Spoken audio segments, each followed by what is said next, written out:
What's up, guys? Who Needs Meta here, challenging Jeff Jones for any amount of money up to $500.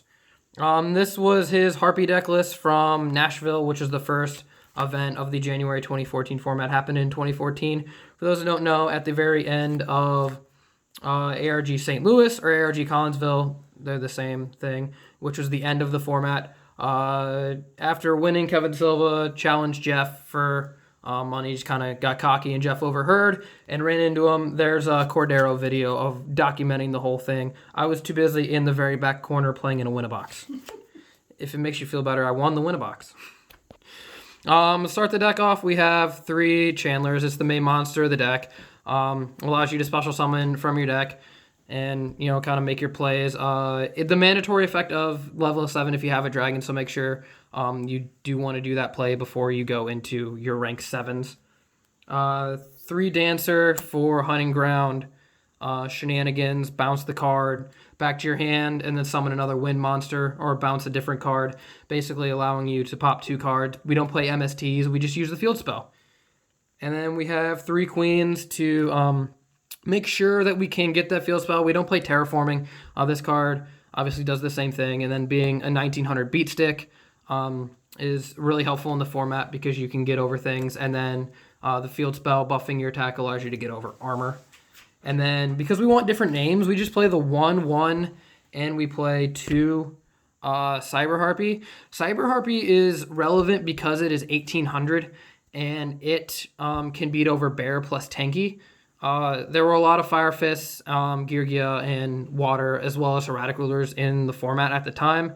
So being 1800 and Bear being 1700 plus Tanky was a relevant interaction. Consider with the field spell, it could also beat over armor. Yeah, again, 2K. So that's why we play it rather than 3 Lady 1. And then the fact that we have to get different names, when we're searching off of a sign. Yeah. And then we have just the 1 pet dragon, 2 kind of bricks. It sucks to draw the card, but you do have discard cards in order to get into the graveyard in order to make your rank 7 plays. Zephyros, it's essentially a free summon, and then it is a wing beast, which is relevant for the extra deck. But it's unfortunately not a win, so we can't make Chidori with it, but we can still make Zerofyne. And then just a really good standalone card of 1 Thunder King. The ability to stop Water or Fire Fist from searching, because that deck kind of relies on duality and stuff like that because it's a slow deck. Some of the lists do play Card and things like that, but for them to have Bear and Tanky to deal with this, and then even to just play Tanky, is an absolute waste. They just have to have one of their Tensus in order to get rid of this card. And to not minus off of it, because if they have to summon Bear and play Tanky in order to get rid of this card, it's already done its job. They're going so minus. So that's it for the monsters. Get into the spell lineup here. It's a very small spell lineup. 3 signs. Jeff said he didn't play Monk because even though the combo with Sign obviously is insane, if you have Monk, it's kind of a win more card. Sign already makes your hand good because of the ability to search and because of the ability to plus off of it with our 3 Hunting Grounds. Like I said, we don't play MSTs. We play Hunting Ground. Hunting Ground is just a better card. It's searchable, and it allows for a lot of continuous back row destruction, and it allows us to really effectively use Trap Stun. 1 Egotist. You don't necessarily need 2 because you're able to recycle it. And then we're playing 17 traps, but essentially we're playing 18 because we're also playing our 1 Book of Moon, which also gives us a defensive option for our Trap Stuns if we want to be able to still use this card while under Trap Stun. And we'll get into the trap lineups. The best trap in the deck, we have our 3 Party. This just allows us to go off. The later the game goes, the more effective this card becomes. A lot of times you could just... especially if you don't have the full game with this card, you're able to make Cowboy and then end the game that way. So this is our OTK enabler, especially if you go Chainlink 1 Trap Stun and then Chainlink 2 this card, which is just nuts. We play 2 Mistakes. They don't necessarily hurt us, but then again, we also do play the 2 Trap Stuns if we turn them off.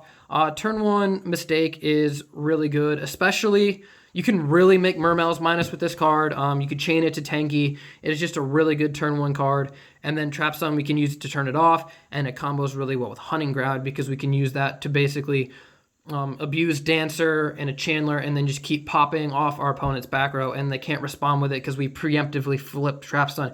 We don't even have to, like, chain Traps into something to make sure that they can go minus, because if they do have that warning, because we know we're going to keep popping cards based on what's in our hand and how many cards we're going to be able to hit in their back row. We have some battle traps here.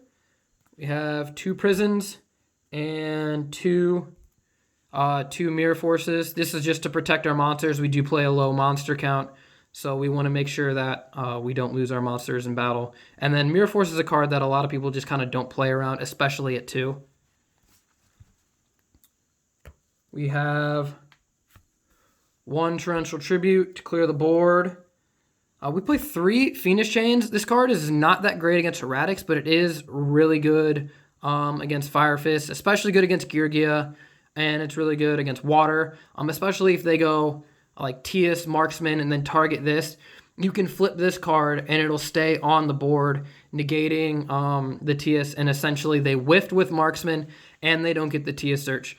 So this card is really good in that regard. And because if they exceed later with, like, if you stop a Bear or you stop a Tias, and they, like, maybe do a title play or do a Tensu and summon an overlay, this will stay on the board. And if they don't set anything, especially in the Water matchup, because they don't play a ton of traps, if we want to still have our Hunting Ground on board, we can target this card if we don't have Sign to pop. So that way we're not blowing up any of our own useful traps, or basically blowing up dead cards. So that way we don't minus ourselves, and we're only getting rid of things that we don't need anymore, or cards that are no longer relevant to the game state. And then the last 2 traps, we have 1 Bottomless and then 1 Solemn Warning. Did he speak to why he didn't run Ick Attack? Is it the low monster count? Mostly, yeah. That's probably it. Because you want to be able to protect your monsters, and you want to be able to exceed with them. So a lot of times they're not really, like, staying on the board. And you don't need to Ick Attack because you have Hunting Ground. Essentially, you're tributing 1 monster, so you're going 2 for 2. But if you can put a monster on the board with Hunting Ground and then pop a back row or something like that, then you're not really, you don't really need that Ick Attack. And then you have things like Chidori here to... It's all over Geargia. Yeah, this card absolutely destroys armor. He's playing 3 of these because we hadn't gotten Honor Arc or Exciton yet. They were not out at the time of this event. So we have the 3 Chidori. We have the 2 Zerofyne. This card is absolutely nuts because it just gets really big, and then they have a hard time dealing with it. And then you can negate all of their face-up cards and things like that. So you can really, really hurt your opponent with this card. To put our opponent on a clock, we play the one Pet Phantasmal Dragon. This card, it's really good because you can make it off of Party pretty easily, and then because it protects all of your monsters, the only way they can really get rid of it is if they Torrential Tribute, and if you've partied, they've probably Torrential Tributed there.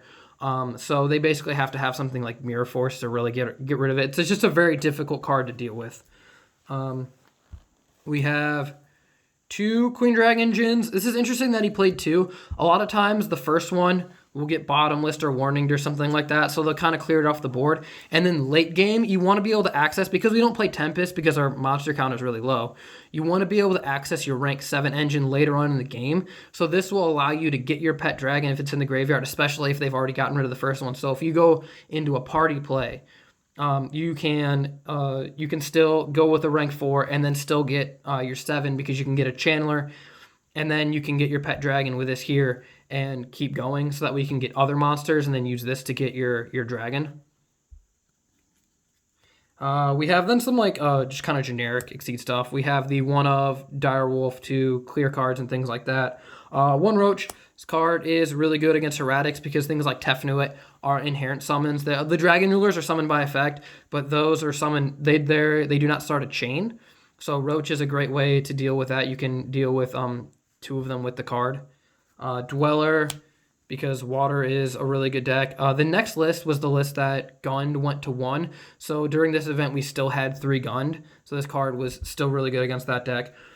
We have one Cowboy. Like I said, on the party play, if you weren't able to do 8K, you could end your board with this card. And then the rank 7 engine, we have one Dracossack, one Big Eye, and then it's interesting that he opted to play Master of Blades. There will be some duels in the description below, as well as the playlist for all of our retro deck profiles. Let me know what you guys think of the deck, and thanks for watching, guys.